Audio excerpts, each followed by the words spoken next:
Hi, and welcome to another episode of Hot Takes with me, the Silver Fox. This is a very weird story, and it involves human rights, fertility, a man being banned from fathering children by a European court.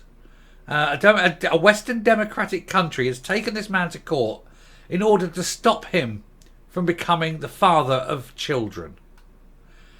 If this man had been anything other than a white male European, they would never have dared to do this because it would have been so politically explosive.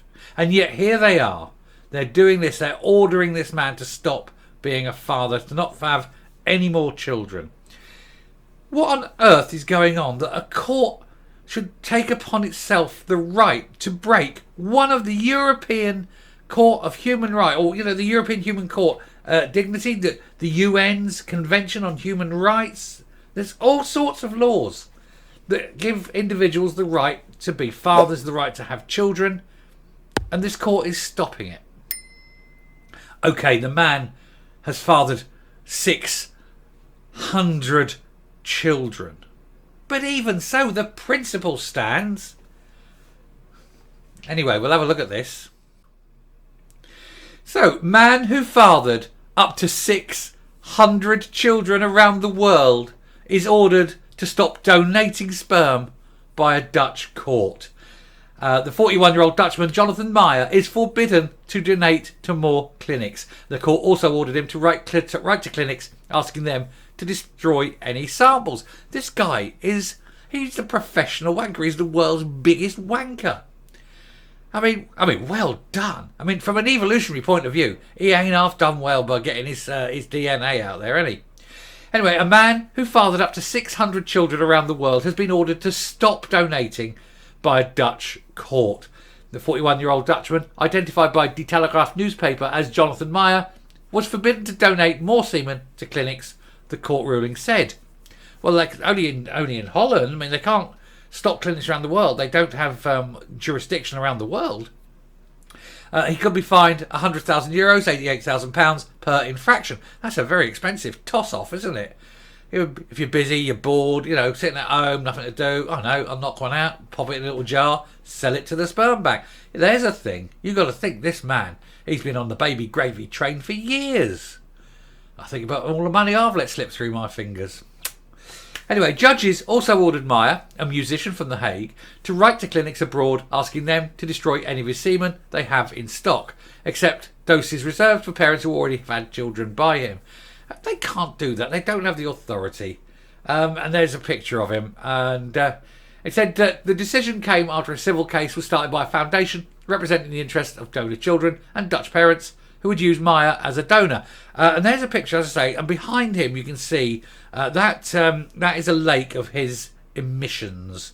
That is what he's done that much. He's jizzed that much. You can float a damn battleship in it. Anyway, they argued that Meijer's continued donations violated the right to a private life of his donor children, whose ability to form romantic relationships are hampered by fears of accidental incest and inbreeding. I suggest you go to various council estates. You'll see a lot of that. Or Switzerland. You see an awful lot of it there too. Meijer's mass donations first came to light in 2017, and he was banned from donating to Dutch fertility clinics, where he'd already fathered over 100 children. I think it's very weird. It's very weird that a court will tell a man that he can't donate sperm. However, he continued to donate abroad, including to the Danish sperm bank Cryos, which operates internationally, and offered his services through websites and social media, according to Dutch news website Algemeen Dagblad Daily. Meijer also continued to offer himself as a donor on sites matching prospective parents with sperm donors, sometimes using a different name, it said. Well, that's absolutely fine. I mean, if he wants to sit there and make a career of knocking them out, why shouldn't he? Mothers with lookalike children sporting curly blonde hair and piercing blue eyes had even begun to meet by chance. Some started online groups to find other women who'd also used the same samples. Eva, the Dutch woman at the centre of the court case, had a father by Mr. Meijer in 2018 and said it made her feel sick to the stomach that he had fathered so many other children. And I've got a question. Why? You've looked through the books. You've seen a man. You've gone, yeah, he's all right. He's good looking enough. He looks tall, healthy, fine. I think he's attractive. He'll give me good babies. You've made that decision. So why wouldn't other people, other women, look at him and make exactly the same decision?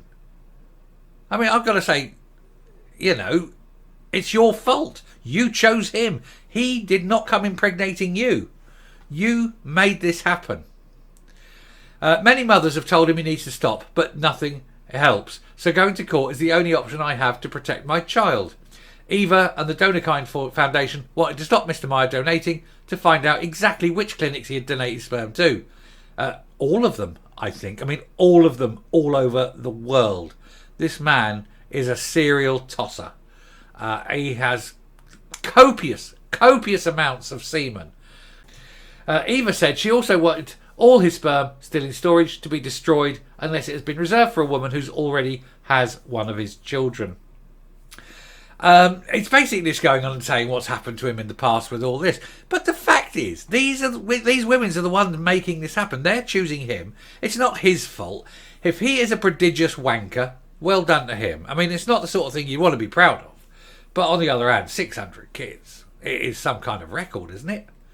I mean, that said, virtually every male white man in Europe is a direct descendant of Genghis Khan. Doesn't seem to have done us too much harm. Anyway, I shall round up and come up, which is what he said. So how do you go about doing this? You just go up, phone up sperm clinics and say, I'd like to make a donation, I'd like to make a deposit, and then stand waiting in queue, tutting, looking at the clock because they've only got 2 clerks on. And then you go, oh, can you fill this, sir? And you go, not from here. Oh, you can do all the old gags. You can do all the old gags, they're great. But, at the end of the day, it is, as I said, it is these women. He's got to father, let's say, well, you get multiple births a lot. So let's say there's got to be a minimum of 300 women who've flicked through those books and chosen him.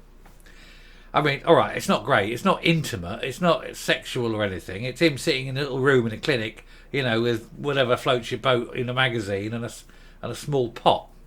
Or in his case, a bucket. I mean, Jesus.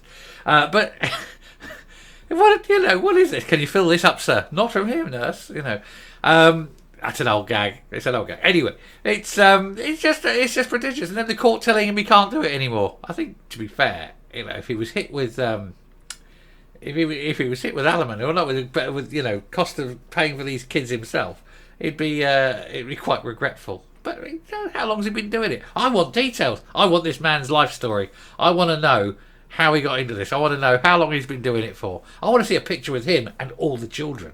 That would be a shot, wouldn't it? That would be fantastic. Anyway, just nice to report a very weird news story, isn't it? The next one I'll be doing isn't so weird. But anyway, thank you very much for watching. If you like what you see in here on the channel, please hit that button, ring that bell, leave a like, leave a comment, leave a deposit. No, don't leave a deposit. So one thing you don't leave, do leave a like though. Anyway, until next time, stay safe, stay well, don't wank in public. Jesus, don't do it in public. And goodbye.